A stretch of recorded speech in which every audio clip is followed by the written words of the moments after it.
what I do. I love helping everybody with their dogs, and no dog is ever turned away.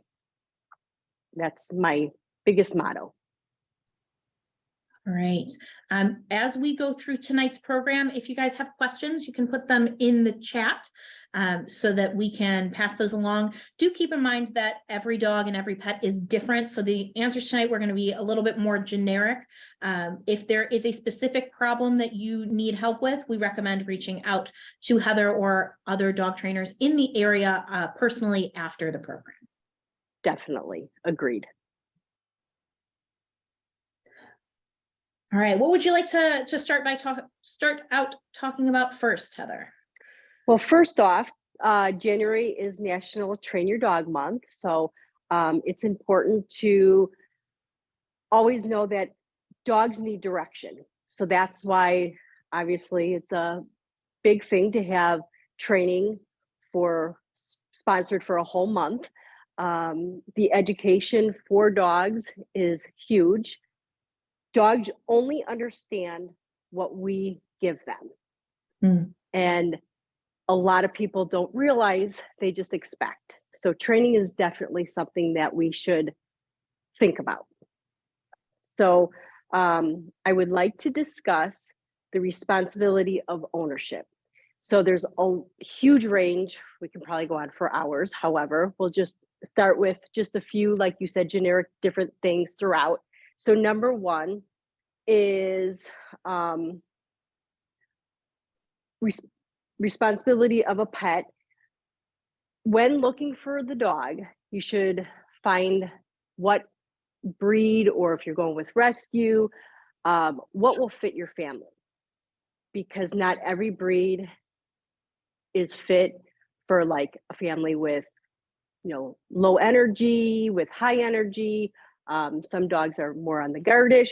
So that's one good thing about, being a responsible ownership, because to identify the needs of the particular breeds, even if it's a mixed breed, they still have,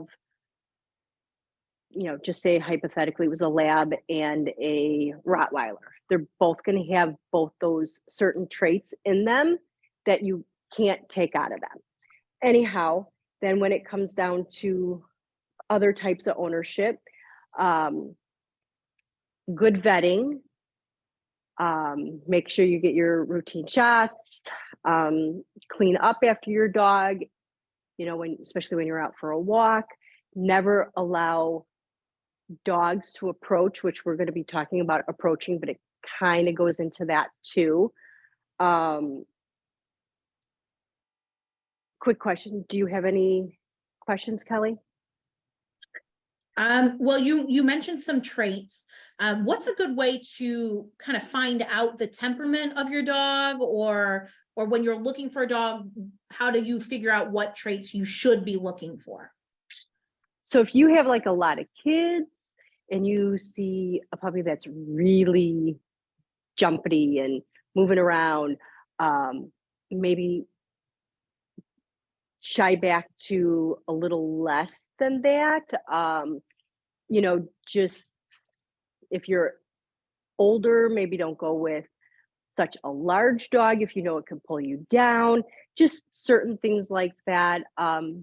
If it is a dog that you may know the breed specific on, then maybe do a little research. I always tell people, especially if they've done a DNA test, if it's a mixed breed or if it's a purebred, to always go get a book. Obviously, if it's a mixed breed and we don't know, then it's just a guesstimate to kind of go through that. But then if your family, never had a dog, maybe don't go with, a very large dog that is very dominant. Maybe go with more of a medium-sized dog, things like that. Right. I'm glad that you mentioned books, because of course we're a library, so we have a lot of resources Yes. that we can help with as well. For this particular program, and with all of our programs on the second floor at Adult and Teen Services, there is a programs display, which has books on the topics that we talk about in our programs each month. So we do have a couple of books about dogs and pet ownership featured on Good. that display for the remainder of January. So if anyone is looking for specifics, if you already know your breed and you just want to know a little bit more about it, or if you're starting to look around and you're looking for a book, a librarian can definitely help you. Definitely. And then getting back to responsible ownership, definitely you should always have a leash on your dog at all times being outside your house. Most towns have laws against that. I believe we have a law placed here indefinitely in New Lenox, that, you know, all dogs must be leashed in public places. A tag should be put on their collar. Definitely a microchip would be good ownership, and make sure it's registered, of course. Then, as I mentioned too, is picking up after your dog. That is probably just as important as having your leash and collar and so on. Is nobody wants your dog's waste all over. That seems to be a problem, and I hear it all the time throughout the community. So we love our dogs. We want our dogs to come everywhere with us. So us as the owners have to be responsible and pick up all the waste. Right. Some might say that's a pet peeve. Exactly. Yep. And then, you know, owners should definitely have an exercise plan, especially, you know, summer, we take advantage of the nice weather and don't even think about it. But like right now, anybody who comes to my classes know how the dogs have the higher energy levels. We walk a lot, because they're sitting at home doing nothing. You do hear some owners don't mind the walking. We've had a couple cold spells, but we've pretty much had a decent winter. So I still see this year the dogs kind of going crazy without having an exercise plan. However, we haven't had a lot of snow or ice. So if that were the case, then we would definitely see more of a problem. So even if it's just ball playing in the basement, in the garage, things like that, they do need exercise. If I may go back to something you mentioned earlier, you were talking about the leash laws. Is there Correct. any particular type of leash you do or do not recommend for dogs? Oh, yes. So no, there, I believe it's called like a flex leash. I don't really know the name of it.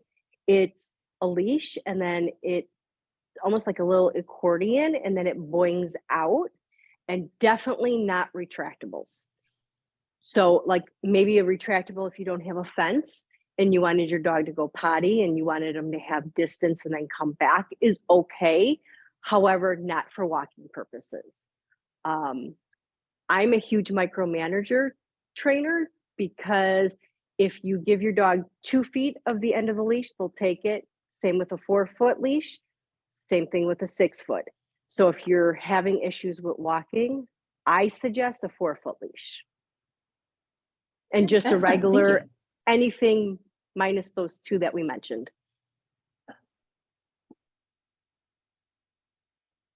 And did you want me to go on to the next, or do you want me to bring up some more like dog ownerships? Like I said, I can go on for a long time on that, but does anyone have any questions about responsible pet ownership before we move on? We can always loop back also, but I just figure I'd give this space for people to put in some questions in the chat, or if you prefer to just ask your questions, you can also unmute if you like. All right, it doesn't look like we have anything at the moment. So if you want to move to your next point, if we have anything come up, or if we have some extra time and you think of another point at the end where we can come back to it. Perfect. So safety for people, safety for and the dogs to approach like another animal, dogs, a cat, and kids. That's what I wanted to talk about. So I do find, and it's a trainer's pet peeve, people will allow the dogs just to willy-nilly go right into somebody else's face with their dog or without another dog present. I actually here at my business have please respect the other businesses around, because remember, not everybody's dog lovers like we are. So we have to keep that in perspective. Somebody can be allergic. So being respectful to others is huge. And then it comes into how to approach a dog. So first I'm going to go on, it's improper for two dogs to meet nose to nose. It would be like me coming up to someone's nose and saying hello and never knew you, and you'd be like, personal space, and I want you to back off. And that's generally when the fights start with the dogs. The proper way is let them grab the collar, let them sniff the rear, seconds, turn it around, do the other dog. If there's no growls in between, generally they are okay. I still wouldn't let them go face to face, but just standing there. And if they acclimate, then generally they're tolerating each other. If one gives a growl, I would back off, move back. They're telling you there was something that I didn't like. So it would be like me coming up to you, shaking your hand, and then all of a sudden have a bad vibe and wanted to get out of there. So always know your dog's body language when it comes to that. Don't force, because remember, not only if something happens to both the dogs, but if the human's hand gets in between and there's a bite or a scratch and you get it looked at a doctor, there is a law that they have to report it, because they're mandators and they have to do a rabies observation if there's a bite. So I always just tell people, think safety first, be your dog's advocate. What are some of those warning signs for body language to be looking out for? So for example, if you can see the white of their eyes and they're kind of moving back and forth and the eyes aren't all black, that's kind of a warning sign, when just to kind of back off and know. Then again, for a dog, approaching a dog is the biggest one, is a growl and their hackles coming up on the back of the head or the neck and the headline there. And then again, it's very quick seconds, so you would know those signs there. But now going on to like people approaching would be more the eyes, the ear, body language. I always tell people, regardless, even if it was a neighbor, always ask. You don't know if the dog was having a bad day, could have an ear infection, just came back from the doctor, etc. So I do have my dog Henry here, and I was going to do a little demonstration on how to approach. I'm going to go grab him real quick. All right, while she's doing that, for our people who are viewing today, how many people have dogs currently today? And if you have a dog and you want to share their name in the chat, we'd love to hear them. All right, so this is Henry. Yes, can you see me okay? Can okay. your camera, the table is a little bit in the way. Do you want to shift a little bit? Okay, I gotcha. Actually, we're just going to move the camera a little bit. All right. How's that? All right. So perfect. Thank you. I thought I was going to have a little buddy today, but she decided not to come. And so, for example, if there was someone standing there, I'm the kid. a kid should never run up to a dog. Us adults should teach our children that. However, sometimes that gets lost in communication. So the responsible dog owner then, when the kid's running up, should say, oh, wait, we need to find your parent, ask them first. Then once we get the permission, I always say, even if your dog is really friendly, if it's a child that they don't know, or even somebody who might be a little leery of dogs, have the owner hold the leash, give them a treat, and always have their hand open, and just have them kind of come in. And then when they're doing that, they can come over and pet. This way, the dog feels comfortable. If Henry, obviously Henry is my dog, so he's not nervous of me, but if he went to go shy away, if he put his head back, then I would say to the kid, hold on, Henry's not comfortable. We might do like a circle or do something, see if it will happen again. If it did, I'm just going to tell him today's not the day to approach him. So for example, if he went to go like move or shy away like that, we would call it a day. He's just saying, I'm not having it. We're better off listening to our dog. And again, if their eyes are showing any kind of white, that could indicate, it's not in every single case, then there's the body language. If Henry was standing and his tail was completely underneath his tummy over there, he would be showing very nervous tendencies and may not want to be approached. Dogs don't like fast motion. So if they're not used to that, that might scare them off too, or like a kid riding a bike. So, okay. I'm going to hand Henry off, or real quick, did anybody have questions? Want me to show him again? Let's see.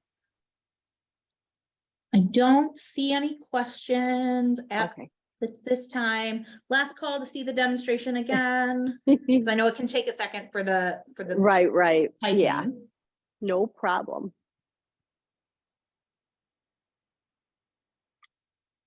All right, it looks like we're good to go.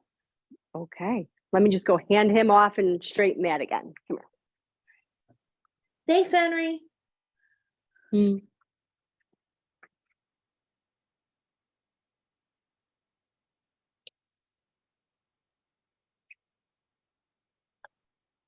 Okay, so then getting back about like approaching and things like that. When dogs are jumping, a lot of people will tell them sit, and the dog can't do that.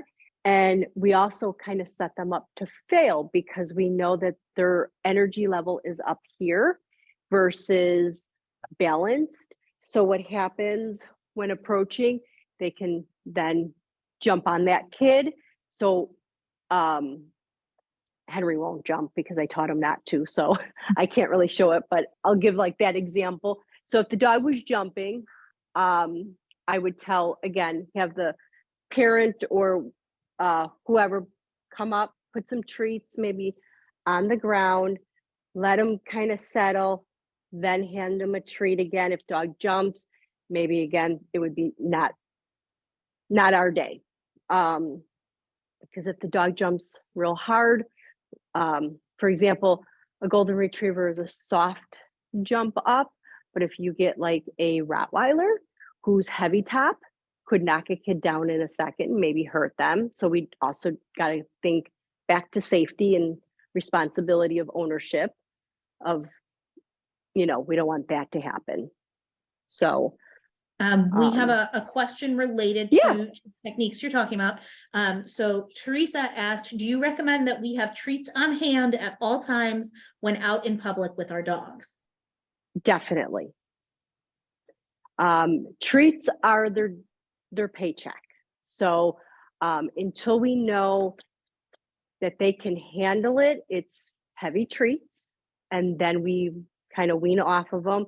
but I have a 9-year-old at home that he periodically, when we're out, he will get a treat here and there for good behavior. Or, for example, Stanley is also a therapy dog. And one day we were at Bass Pro, and this challenge kid came running up, and before mom can uh, get her son, which was fine, thank God it was our Stanley. He did like a bear hug, and yes, have retreats because you want to reward that good behavior. So always have those treats for those, for examples. And I just brought that up because that was something that was huge in our life. Because, in a store and so on. So definitely have the treats. All right.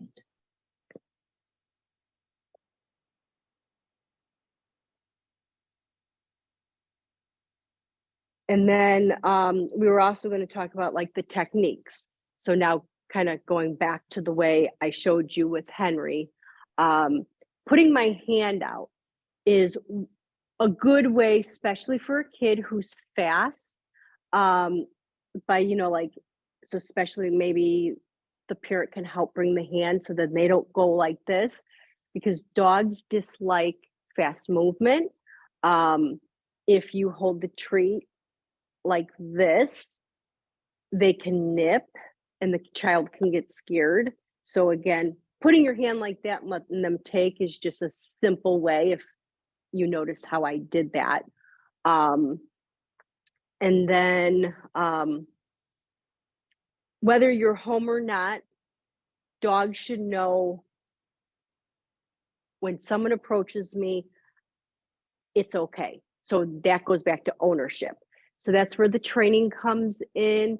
There's more to training than just sit, stay, come, and walking on a leash. It's impulse control, being around different noises and things like that. And in any case, if a kid came running up, sorry that I keep saying kids, but kids are fast.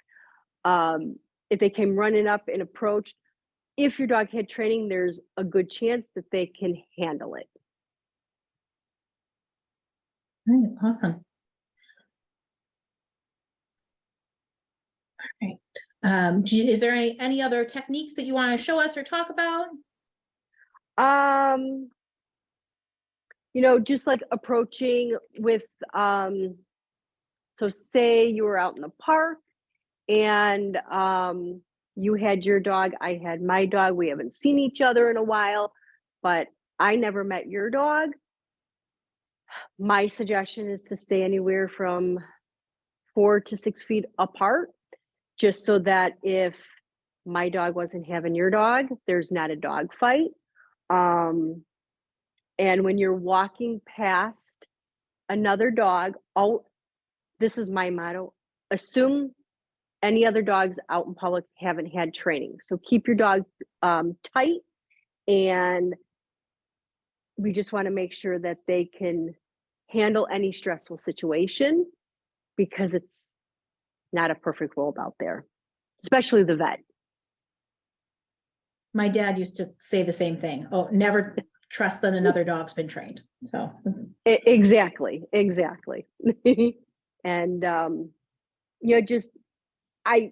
just like children, we have to be our dog's advocate because they can't tell us. Mhm. And come when called, if you don't mind me mentioning this on that. So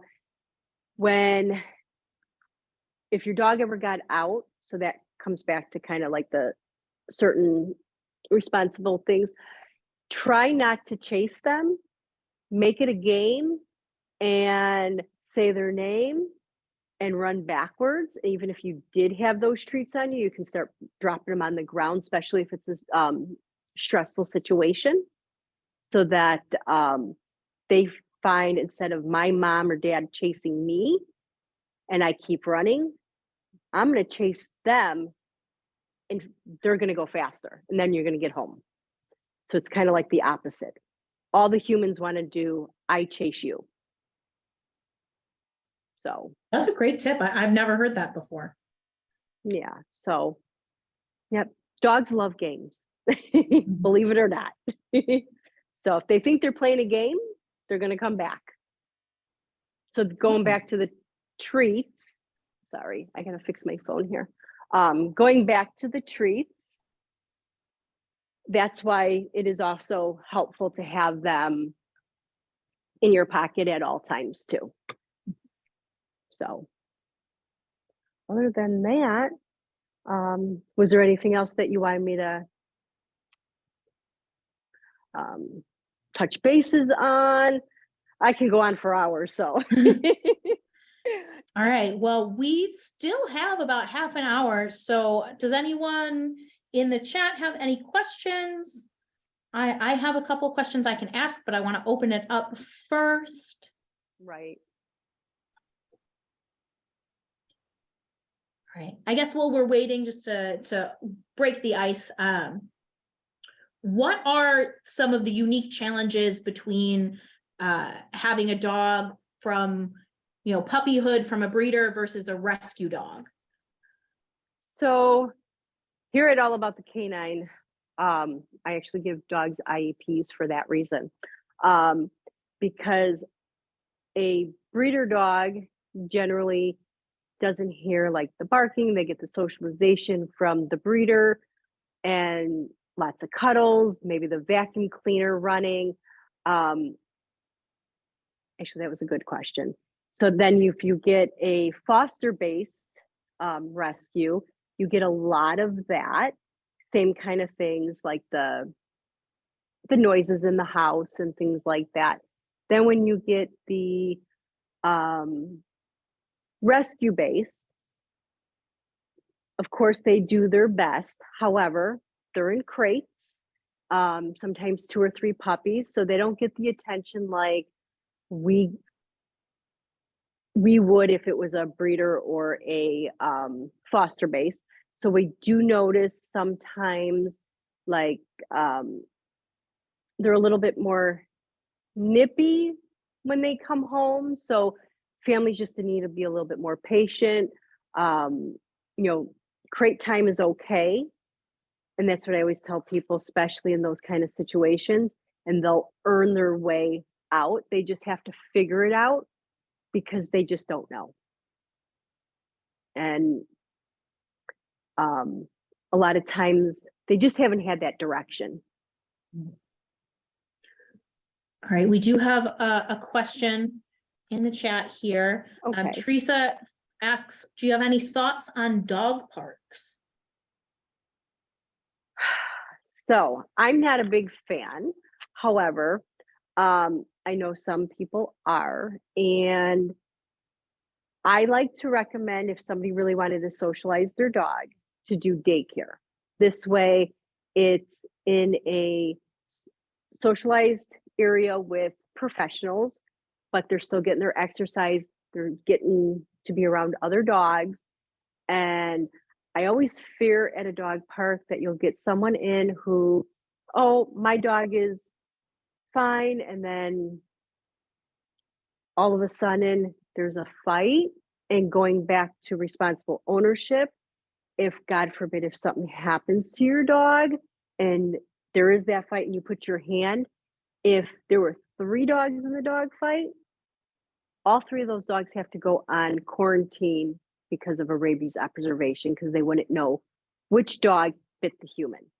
So at least in a daycare setting, they know prior to letting them in the play area if the dog can handle what kind of dogs. And I'm going to mention one other thing. So for example, say you have a large breed dog, but then some little fluffy little 3-pound white dog comes in, could look like a rabbit. And I know that in dog parks, they do have 2 separate areas, but because nobody's there to watch that, is that always enforced? And then something can happen. So daycare is more my style if someone asked me. All right.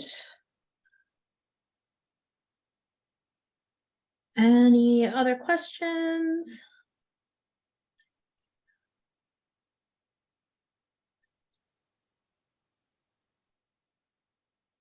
How long have you been training dogs? It has been about 6 years now. 6 years. And then prior to that, like I showed and Mhm. things like that. So it's been quite a bit of time. And I've loved And- it since I was a kid. Sorry. Is that 6 years all like have you always been your own business, or did you ever work anywhere else, or was some of that just personal? I did work somewhere else and then owning my own. Yeah. Mhm. All right. The chat is still open, but Heather, did you want to tell us a little bit about your partnership with the Park District? Yes. So the Park District has myself doing some puppy classes and basic obedience through their catalog. So if anybody was ever interested, they can find us through the New Lenox Park District website, and they would contact them. I do advertise sometimes through my Facebook and stuff when I'm having classes, but generally it would all go through the New Lenox Park District, all registration and things like that. And cost wise, I'm not sure what they charge for resident and non-resident. So sorry about that. That's all right. We do have another question in the chat, so I'll come back to that in a minute. Yeah, But absolutely. the question is, do you recommend obedience training completion before K-9 good citizenship classes? So K-9 good citizen is always in the obedience training process. So if your dog can walk nicely on a leash at all times, walk in crowds of people at all times, so on and etc., that it's all things that at least I do in my philosophy. Because just like a kid in just say a reading class, we can't say that this kid is going to read at this level and that kid are going to be at the same level. They might be at different levels. So a K-9 good citizen preparing is just something that, at least through my program, you're getting all the time. And then when I open up the test, if I know my clients, if I feel that they're not ready, I won't waste their money to tell them to come and try it. But I know that there's other places that just focus for 6 weeks. I personally don't think that's enough, especially when it's only once a week.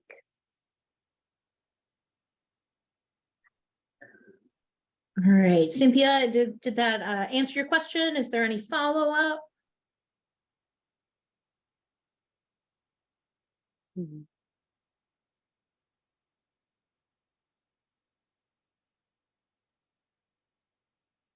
While you were asking, can I just mention one more thing, kind of topping that? Like prepping for the K-9 good citizen, it's all repetition work. So again, one dog from the next, it may take 3 months or 6 months to prep for it. Do you actually want to just in case anybody doesn't know what that is, do you want to explain what Yes. what you're talking about? So the K-9 good citizen is the CGC, which some people might have heard that, and it's just saying that your dog is good in certain situations. So for example, approaching a stranger, approaching them, they can handle it. Then approaching for a grooming from, a family member to the nail trimmer to the groomer.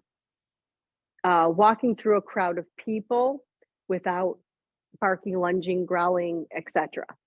Coming when called, then reaction to another dog and staying in place is definitely one of the things that we work on all the time.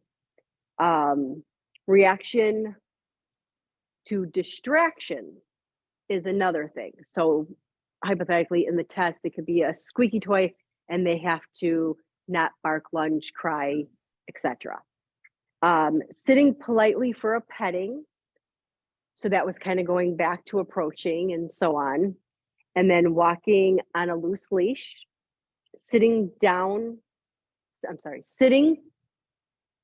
and downing on command without saying it more than once. And then they need to be separated from their owners for up to 2 minutes. So the owners have to walk away. They can't bark, lunge, growl, try to attack the person who's doing that. When the owner comes back, they can't jump on their owners. They have to be settled to be able to take them away. And then K-9 Good Citizen is you'll get a certificate, and through the AKC, you do not have to be a purebred dog. They do have paperwork to get a PEL number. It's like $10 or $15 if they didn't go up. And then I call it like the dog social security number. It will follow them throughout. This, if you have per se like a bully breed where your insurance company would go higher, your homeowners, if you show them this, it will reduce, I believe it's by 10 or 15% if they pass this. That shows that they have good skills and that they can handle stressful situations. So it's rewarding to the owner. We do have another question. Now, keeping in mind that we are doing this through the library, so everything is informational only. Could you give a brief overview of some of the different classes you offer? And then if anyone has follow-up questions or wants like price points, they can contact you separately. I can provide the contact information in the chat absolutely. as well. So we go anywhere from all the way from AKC Star Puppy all the way up to competition obedience. So in the middle of that is puppy foundation, basic obedience, beginner, intermediate, advanced, and novice competition. And then we do offer just a fun class with just some weave poles and some jumps, just to work the dog off leash. No agility, just a fun class. Awesome. So I saw on your social media that you had some pictures of the dogs out on the commons and in front of the library. Yeah. Is that part of a program that you do, or is that just sort of a social group? So when it is nice out, I call myself a real-ish trainer. So for example, right now we're inside my building starting to walk with thunderstorm sounds on a speaker. So I like to work outside. So I feel that everyday situations is outside to see if the dog would handle, because believe it or not, a lot more places allow dogs to go there. Believe it or not, like Michael's, I just learned that. And you might have seen that on my Facebook page. Anyhow, so if someone wanted to bring their dog out, I just teach them how to navigate people and walk with a cart, and like you said, by the library and the commons, just getting them out, walking on steps, because believe it or not, some people have never showed their dog how to walk on steps. Yeah. Actually, we were out in front of the police station not too long ago because they have the most steps in the commons. They probably thought we were nuts. It was for about an hour. The dog didn't know how to walk up and down steps.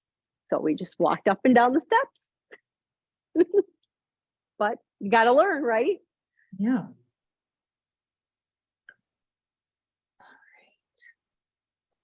see. Is there anything else that you would like to discuss, or any other questions before we shut down for today?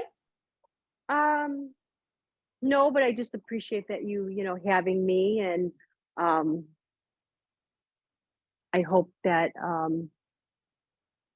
I didn't overwhelm anybody when I gave them all the knowledge, because I could go on for hours about it. But other than that, um, no, I think it was a nice little baseline for people to understand what dog training is about, not just the typical sit, stay, come. Mhm. All right, Teresa says thank you. And I'm just gonna give you guys just another minute. All right, another thank you, another minute, just in case there's any other questions. And if anyone has any follow-ups, they can always contact the library. Heather, do you want to give your contact information as well? Sure. You can call or text at 815-545-5521. I just always ask to leave a detailed message, regardless if it's voicemail or a text. You can reach me by email at all about the K, the word 9, at gmail.com. And then, of course, I am on Facebook as well. And that's all about the K-9, correct? The title of your Yes, Facebook page? I'm sorry. Yes, sorry.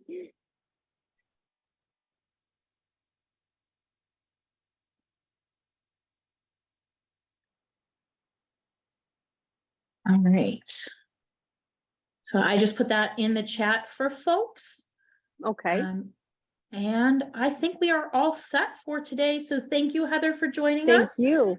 And thank you, everybody, for stopping in for tonight's virtual program. We hope to see you in more programs or at the library real soon.